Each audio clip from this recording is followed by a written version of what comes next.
My dad gave my late mom's house to his new wife. I tried to fight it in court, but lost because my mom didn't leave a will. Years later, she sold the house to cash in, but fate had other plans. I, a 21 male, figured I'd share this messed up situation I'm dealing with. Bear with me. When mom was alive, things were great. We lived in a cozy house my grandparents gave her when she was pregnant with me. She was a nurse, always juggling work and family, while dad worked construction. Sundays were our thing. Pancakes, cartoons, and pretending not to hear mom sighing at our dumb jokes. Every Sunday, we'd make these massive stacks of pancakes together. Mom always let me add way too many chocolate chips. Then we'd watch whatever stupid cartoons were on while dad pretended to read the newspaper, but would actually laugh louder than me at all the dumb jokes. We had this normal, happy life. Mom kept our family calendar on the fridge and remembered everyone's birthdays and appointments. She planned the holidays and made sure we had traditions like how we'd always drive around looking at Christmas lights the weekend before Christmas with hot chocolate in the car. Little stuff that didn't seem important then but means everything now.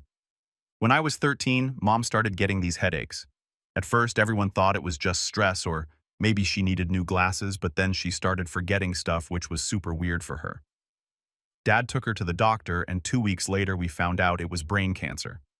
Not the we caught it early kind either. The aggressive as heck already spread kind. Everything happened so fast after that. Mom tried treatment but got really sick from it.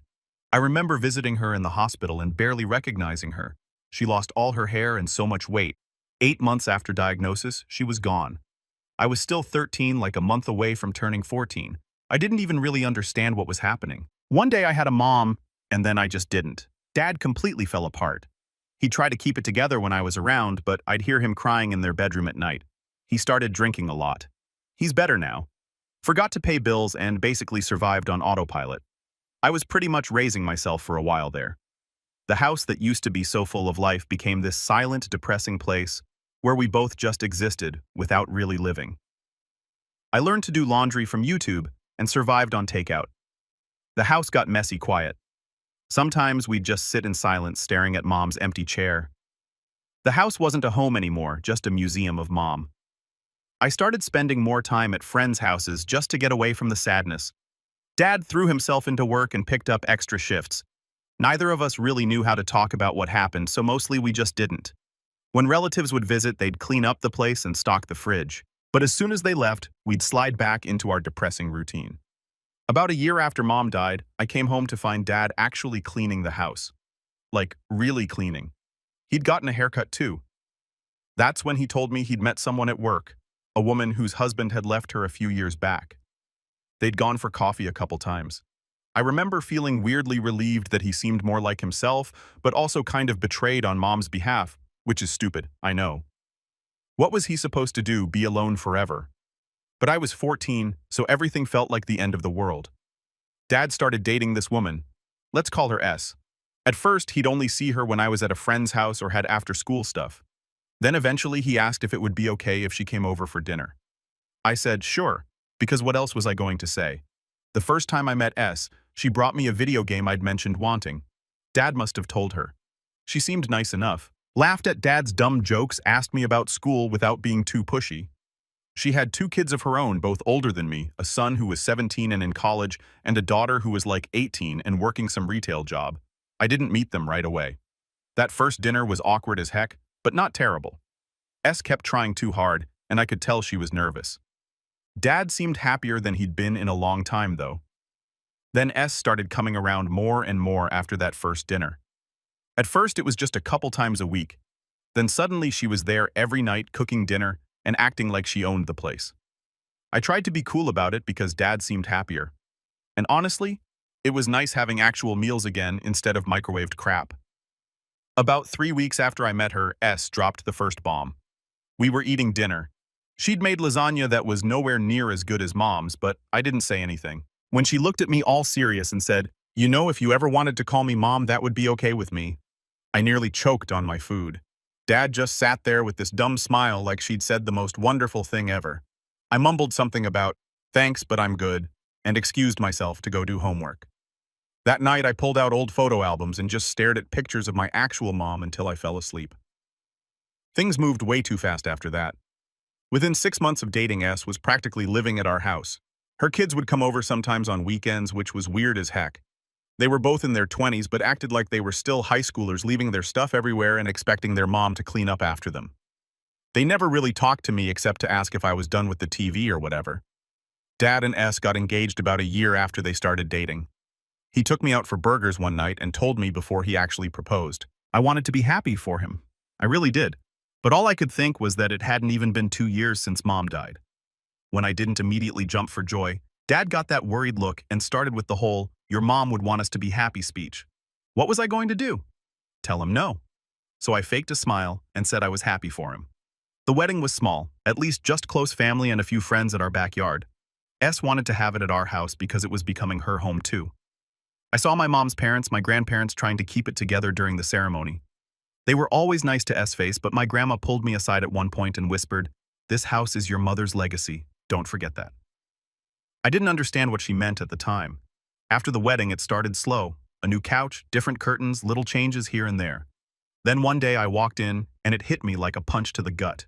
Mom's reading chair gone donated. The family photos rearranged with Dad and S wedding photos front and center, while the ones with Mom got shoved into the hallway. Even my growth chart, the one Mom had carefully marked every year, painted over like it never existed. S wasn't just redecorating, she was erasing Mom, and Dad let it happen. I finally said something when I saw Mom's gardening stuff in a box, headed for Goodwill. "Why are you getting rid of her things?" I asked S. She gave me this fake sympathetic look and said, "Sweetie, it's been almost 2 years. We need to move forward as a family." Dad backed her up, saying it was time to heal. I wanted to scream that getting rid of Mom's stuff wasn't healing. It was erasing her. But I just grabbed the box and took it to my room. S's kids treated our house like a free hotel. Jay crashed on the couch after partying. M used our laundry like a laundromat. They left messes. I got lectures. When I was 16, S's son broke up with his girlfriend and suddenly needed a place to stay. Guess whose room he got? Yep, mine. I got moved to the smaller guest room while he took over my childhood bedroom. S painted over it without even asking me. Covered up the wall where Mom had measured my height every year with this ugly gray color. When I got upset, Dad told me I was being selfish and needed to be more welcoming to my new brother. Brother. This dude was 22, had never said more than 10 words to me, and suddenly, he's my brother. S was always sweet as pie when Dad was around, bringing me snacks while I studied, asking about my day, all that stepmom TV movie crap. But when Dad wasn't there, total different person. She'd make these passive-aggressive comments about how messy I was compared to her perfect kids, or how I didn't appreciate all she did for this family. She'd go through my stuff without asking and move things around in my room because she was just cleaning. Dad either didn't notice or didn't care. He was so wrapped up in his new perfect family that he couldn't see what was happening. Anytime I tried to bring it up, he'd get this disappointed look and say I wasn't giving S a chance. So eventually I just stopped trying. I focused on school, got a part-time job, and counted down the days until I could move out. When I was 17, I overheard S and Dad talking about making it official. At first, I thought they were talking about adopting her kids or something equally stupid. But then I heard S say, "I just don't feel like this is really our house when it still has her name on the deed." That's when I realized she wanted Dad to put her name on my mom's house, the house my grandparents had given to my mom, not to Dad. I didn't say anything, though. I was so close to graduating and getting the heck out that I didn't want to rock the boat. Plus, what did I know about house deeds and ownership? I was just a kid. By the time I graduated high school, the house barely resembled the home I grew up in. I moved out the second I could find a cheap apartment with a roommate about 30 minutes away. Close enough to visit Dad regularly, but far enough that I didn't have to deal with S and her kids on a daily basis. Dad seemed sad I was moving out so young, but honestly, it wasn't home anymore. It was just a house where some strangers lived, one of whom happened to be my dad. For about 2 years after moving out, I kept my head down and focused on my own stuff, was taking classes at community college while working at this warehouse job that paid decent. I'd visit Dad every couple weeks, usually timing it for when I knew S would be at her yoga class or whatever. Dad and I would watch sports, grab a burger, normal father-son stuff. We had this unspoken agreement not to talk about the tension with S or how the house had changed. Looking back, that was a massive mistake. But hey, hindsight's 20/20, right? Whenever I did see S during these visits, she'd put on her perfect stepmom act. All hugs, and "we miss you around here," and asking about my classes. It was such stuff. One time she even baked cookies for my visit. She had never baked a single darn cookie when I lived there. Dad ate it up though, always looking at me hopefully like, "See, she's trying." I'd just smile and nod and count the minutes until I could leave without seeming rude.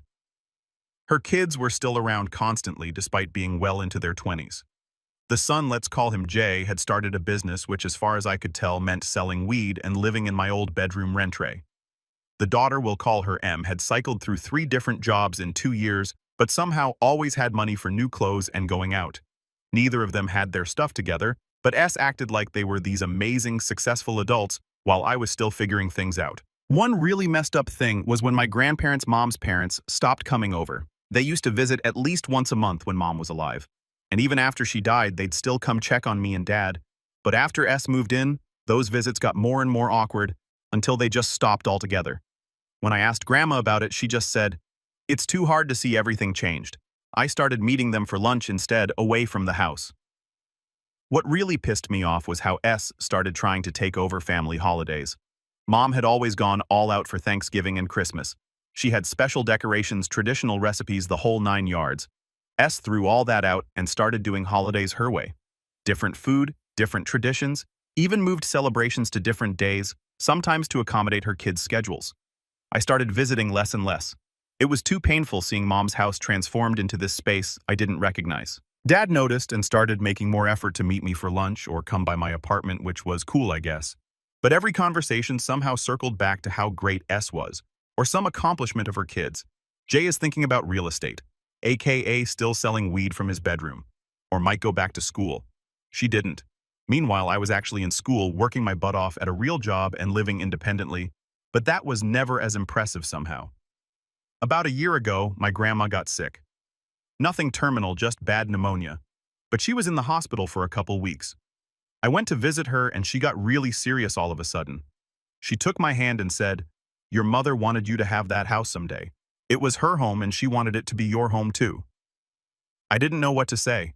No one had ever talked to me about what would happen to the house in the future. I guess I always assumed it would go to Dad. And then, well, I hadn't thought beyond that. After Grandma got better, I tried to casually bring this up with Dad. We were grabbing lunch, just the two of us, and I mentioned that Grandma had been talking about Mom's wishes for the house. Dad got this weird look on his face and changed the subject real quick. That's when I knew something was up. Dad's a terrible liar. His ears get red and he starts talking too fast. All the signs were there. I let it drop for the moment, but I started paying more attention when I visited. That's when I noticed the mail, specifically some papers from a lawyer's office that Dad tried to hide when I walked in. I also overheard S on the phone talking about making sure everything's in order and protecting our assets. I didn't want to jump to conclusions, but my gut was telling me something shady was happening. Then last month, my cousin let something slip at a family thing. She mentioned that S had been asking her mom, my aunt, about how inheritance works and whether my mom had left a will. That set off all kinds of alarm bells. Why would S be asking about Mom's will unless she was worried about her claim to the house? I did some digging and found out Mom probably didn't have a will when she died. She was only 39. And it's not like we had tons of money or property besides the house. From what I could piece together from convos with relatives, everything just automatically went to Dad when she died, which I guess makes sense legally, but it didn't feel right. The house came from Mom's family. It was her house that her parents gave to her. I tried talking to my other relatives about it, and that's when I found out I wasn't the only one concerned. Mom's whole side of the family had been watching us take over the house and erase Mom's presence, and they were all upset about it, but didn't feel like they could say anything. My aunt finally told me, "We've been waiting for you to stand up about this, but we didn't want to create problems between you and your dad. EV says so." That's where things stood until the big blow-up happened last month. I was stewing on all this, trying to figure out how to approach Dad about it without seeming like I was just being greedy or whatever. I wanted him to understand that this wasn't about money or property. It was about preserving Mom's legacy and respecting where the house came from. But before I could figure out the right words, Dad decided to drop a bomb on me that blew everything up. About a month ago, he calls me up asking if I could come over for dinner. Said he wanted to talk about some future planning stuff, which I figured was going to be boring financial crap, or maybe him asking for help setting up a retirement account or whatever. I almost said no because I had plans with my roommate, but he seemed kind of serious about it, so I agreed. When I got to the house, S was there, of course, along with both her kids. Red flag number 1. This wasn't just some casual dinner. They'd set the table with the good dishes that only come out for special occasions. S had made this elaborate meal with multiple courses. Everyone was being weirdly nice to me, even Jay, who normally barely grunts in my direction. The whole vibe was off and my stomach was in knots before we even sat down. Dinner conversation was super awkward. Lots of small talk about work and weather and other stuff nobody cares about. I kept waiting for Dad to bring up whatever this future planning was, but he avoided the topic until dessert. Classic dad move. Wait until everyone's full and relaxed before dropping bad news. Finally, after S served some fancy cheesecake that definitely came from a bakery she can't bake for stuff, Dad cleared his throat and got that serious look on his face. Son, I've been thinking a lot about the future lately, about what happens to everything when I'm gone. Great start to a fun conversation, right? S reached over and squeezed his hand all supportive like, while her kids suddenly got super interested in their phones. I just nodded and waited for the bomb to drop. Dad continued, I've been meeting with a financial advisor and a lawyer to get everything in order, making sure everyone's taken care of. He paused like he was waiting for me to praise him for being so responsible or whatever. That's good, I said, because what else do you say to that? Then he dropped it. We've decided that when I pass the house, we'll go to S. The rest of my assets, my retirement accounts, investments, insurance, payout will be split equally between you and J and M. I must have looked like he'd slapped me because he quickly added, it's the fairest way to handle things. S needs somewhere to live, and this way everyone gets an equal share. I sat there trying to process what I just heard. My mom's house that she loved that I grew up in was going to S, and I was getting an equal share with her kids who had no connection to my dad except that he married their mom. This was my mom's house, I said, my voice sharp now. Her parents gave it to her, not to you. S put on her fake sympathy. Sweetie, I know this is emotional for you, but legally don't call me sweetie, I snapped. And don't pretend this is about fairness.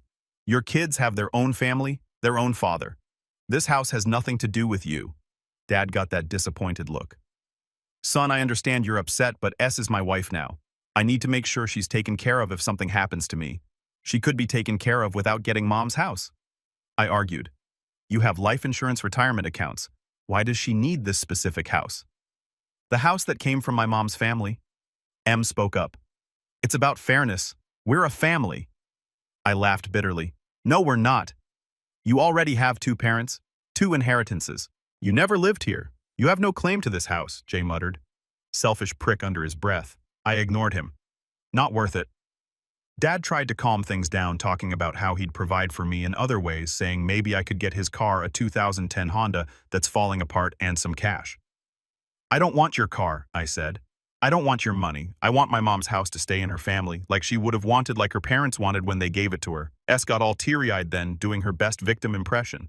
I've tried so hard to make this a home for all of us. I've tried to be a mother to you. You're not my mother, I snapped, and this isn't your home. You've spent years erasing every trace of my mom from this house. You've thrown away her things, changed everything she loved, cut down her garden, even painted over my growth chart, and now you want to take her house too? Dad was getting angry now. That's enough. S has been nothing but good to you. She's my wife, and this is our home now. I've made my decision, and that's final. Something broke inside me then. I stood up, hands shaking. If you're giving mom's house to them, then I don't want anything from you. Not a penny. You can leave everything to your new family. Dad looked shocked, like he couldn't believe I wasn't just rolling over and accepting his stuff. You don't mean that. You're just upset. I do mean it, I said. Mom would be heartbroken to see her house go to people who never knew her, who've erased every trace of her. Her parents would be devastated. S tried to do her peacemaker routine. No one's trying to erase your mother, sweetie. We're just moving forward as a family. Stop calling me sweetie, I nearly shouted, and stop pretending you care about my mom's memory. If you did, you wouldn't be so eager to take her house away from her only child. Jay stood up, then all big man energy. Don't talk to my mom like that in her own house. It's not her house, I yelled back. That's the whole stuff point. Dad slammed his hand on the table. That's enough. This is still my house, and I won't have shouting at the dinner table. I grabbed my keys and headed for the door. Dad followed me, asking where I was going. Home, I said. My actual home. Not this place that used to be home but isn't anymore. You're being childish. He said we need to discuss this like adults. There's nothing to discuss. You've made your decision. You've chosen them over mom's memory, over me. Over what's right. I can't stop you, but I don't have to pretend I'm okay with it. As I was getting in my car, S came out too, calling after me. Think about what you're doing. Your father loves you. Don't throw away your relationship over property. I almost laughed at the irony. She was telling me not to throw away relationships over property when that's exactly what my dad was doing. I drove off feeling like I was going to either puke or cry or both. My phone started blowing up immediately. Texts from Dad saying I'd hurt him from S, saying I needed to apologize, even from her kids, saying I was being selfish. I turned my phone off and just drove around for a while trying to process everything. When I finally got back to my apartment, my roommate took one look at my face and knew something was wrong. I ended up telling him everything and he was like, "Dude, that's so messed up. The house should definitely go to you." I stayed up all night thinking about what to do. Part of me felt guilty for walking out on Dad. Another part was so angry I could barely see straight. But the biggest part just felt sad that my mom's house, the last real connection to her, was going to be taken over by people who'd spent years erasing every trace of her. The next morning, Dad called again. "I think you owe S an apology," were his first words. Not, "I'm sorry," or "let's figure this out." Just straight to me needing to apologize to her. "Are you serious right now?" I asked. "After what you told me yesterday, you think I'm the one who needs to apologize? You were disrespectful to my wife in our home," he said. "It's not her home," I yelled. "That's the whole stuff problem here." We went back and forth for a while, talking in circles. He kept insisting he needed to protect S's future and that I was being selfish and immature.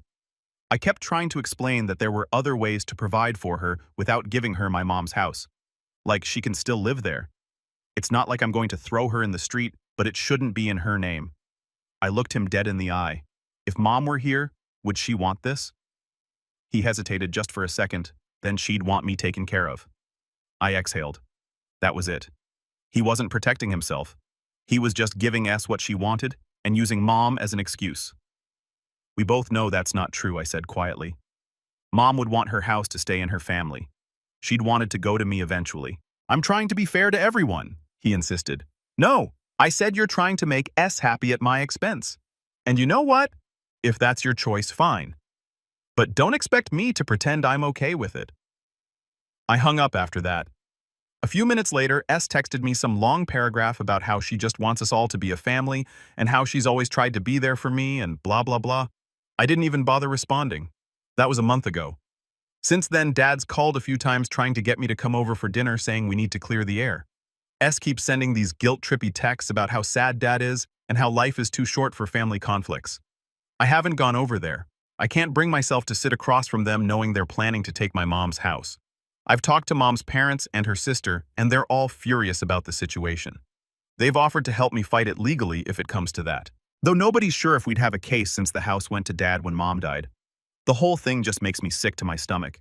I keep asking myself what Mom would do in this situation. She was always the stronger one, the one who stood up for what was right. I think she'd fight for that house, not because of what it's worth, but because of what it represents.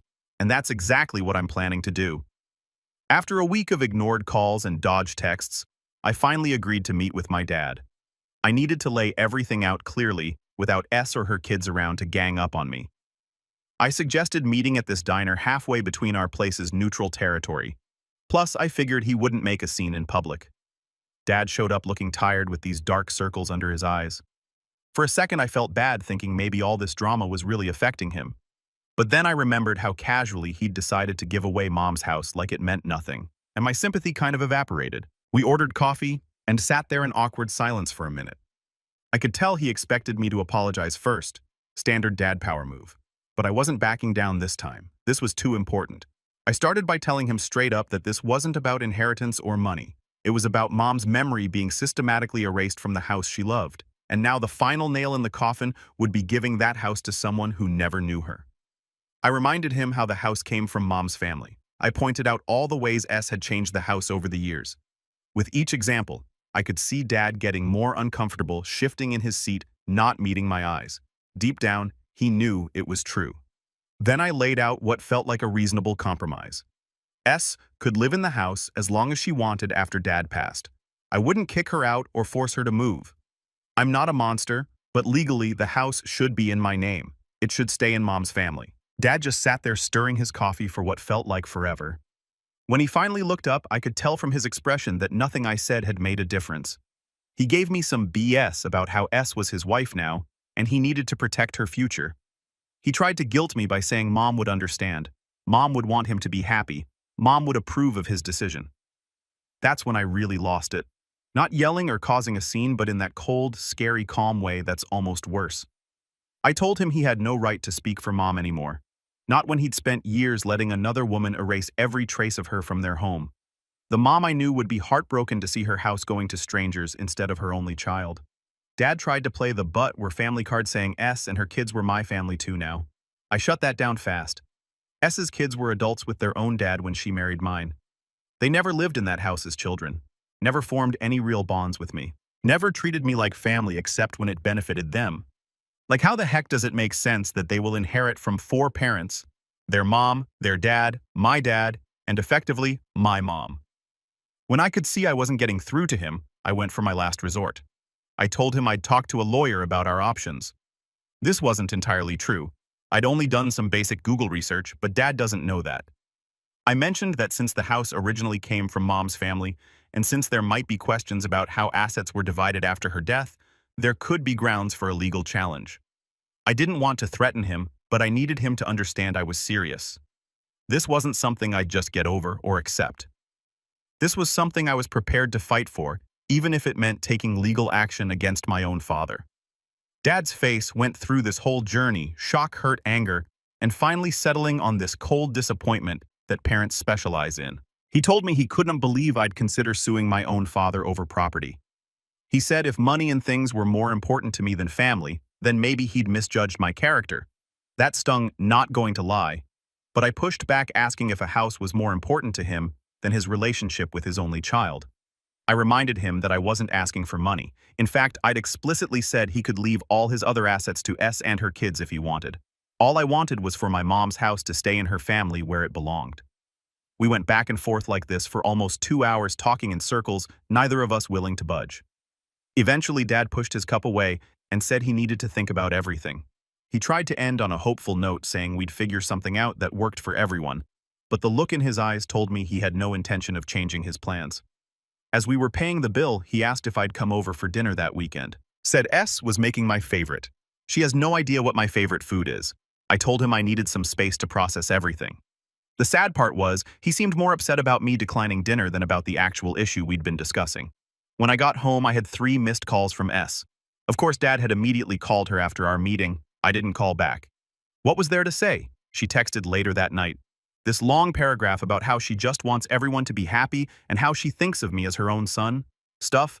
And how hurt Dad is by this whole situation. Classic manipulation tactics. The next day, I called my mom's parents to update them. My grandma cried on the phone. She told me stories about how they'd saved for years to buy that house, how proud they were to give it to Mom when she was starting her family, how they always pictured it staying in the family for generations.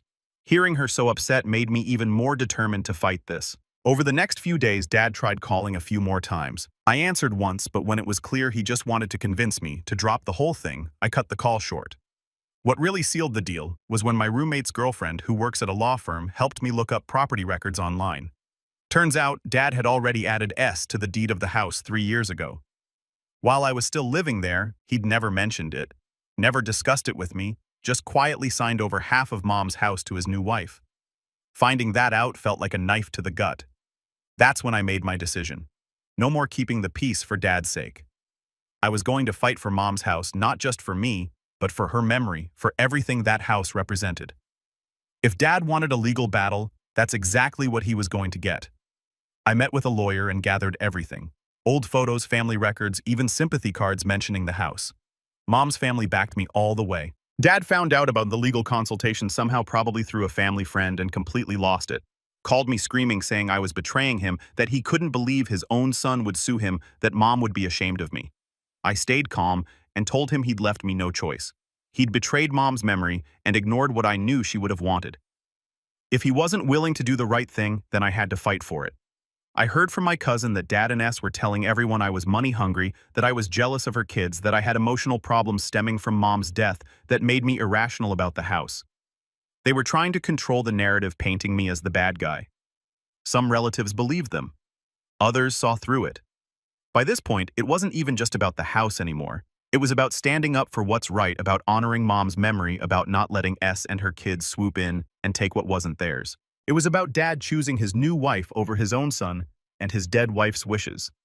The lawyer said it'd be tough. No will meant everything went to Dad, But since the house came from mom's family, we might have a shot. The legal battle was brutal and quick, like ripping off a band-aid, except the band-aid was my relationship with my dad, and it took all the skin with it when it came off. My case basically fell apart in court. Judge ruled that since mom didn't have a will, everything legally went to dad when she died. The fact that the house came from my mom's family didn't matter in the eyes of the law. Dad had already added S to the deed years ago, without telling anyone, so she already co-owned it anyway. My lawyer tried arguing about the intention of my grandparents when they gave my mom the house, but without written documentation. It was just hearsay. In the end, we lost. There's no other way to put it.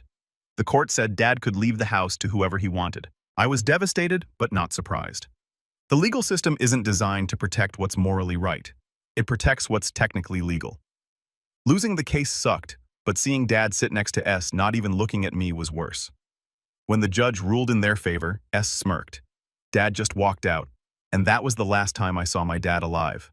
I went completely no contact after the court ruling. Blocked his number, blocked S and her kids, even blocked some family members who sided with them, deleted social media for a while, because I couldn't stand seeing posts about their happy family or reading comments about what a terrible son I was for suing my own father. Mom's parents were heartbroken about the house but supported my decision to cut contact. Some bridges can't be rebuilt, my grandpa said. And he was right. Some betrayals go too deep. For about a year, I focused on rebuilding my life. Finished my degree, got a better job, moved to a nicer apartment, started dating this girl who's actually pretty amazing. Life was moving forward. The wound wasn't healed, but it had scabbed over. Then I got the call. Dad had a massive heart attack while at work, dead before the ambulance even arrived. He was only 54. Despite everything, it hit me like a freight train. I sat on my kitchen floor and sobbed for hours. All the anger and resentment got temporarily buried under a tidal wave of grief. He was still my dad. We had 16 good years before Mom died, before everything went to stuff. Those memories still meant something. The funeral was awkward as heck. S played the devastated widow, perfectly dabbing at dry eyes with tissues. Her kids stood around looking solemn, but I caught Jay checking his phone during the eulogy. I stayed in the back, didn't speak, didn't join the receiving line. Some of Dad's friends came over to offer condolences, but most people gave me a wide berth. Like my estrangement was contagious.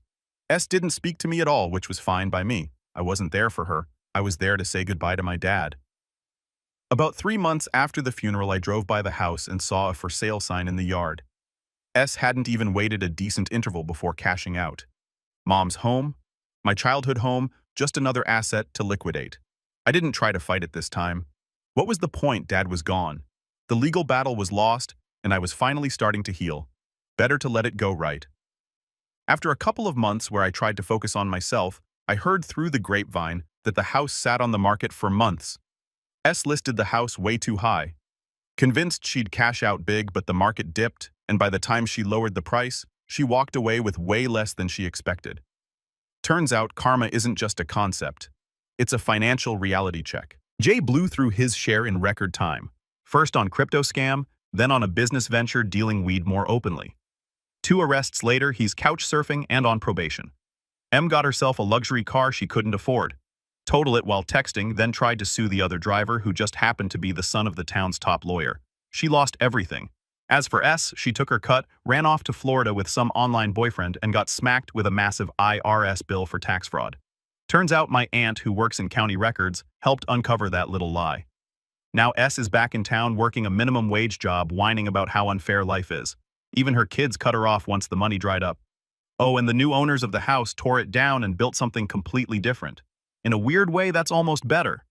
I don't have to drive by and see strangers living in Mom's house. It's just gone like that chapter of my life. My grandparents, Mom's parents, are still hanging in there. When I told my grandma about V's spectacular fall from grace, she just nodded and said, "Your mother always believed what goes around comes around." I think Mom would be satisfied with how things played out. I'm actually doing pretty well now. Got engaged to my girlfriend last month. We're saving for our own house. Nothing fancy, just something that's ours. Something I'll make darn sure stays in our family with a proper will and everything. I still miss Mom. I still have complicated feelings about Dad. Sometimes I dream about the house, not as it was when S had taken over, but as it was when Mom was alive. Sunday pancakes, movie nights, Mom's garden in full bloom. The house is gone. That can't be changed. But in the end, S and her kids got exactly what they deserved for how they treated mom's memory. They took something precious and meaningful and treated it like an ATM. Now they have nothing. No house, no money, no relationship with each other. Turns out mom was right about one more thing. She always told me that material things don't last. But karma never forgets. Sometimes you don't need revenge. You just need to wait for the universe to balance its books.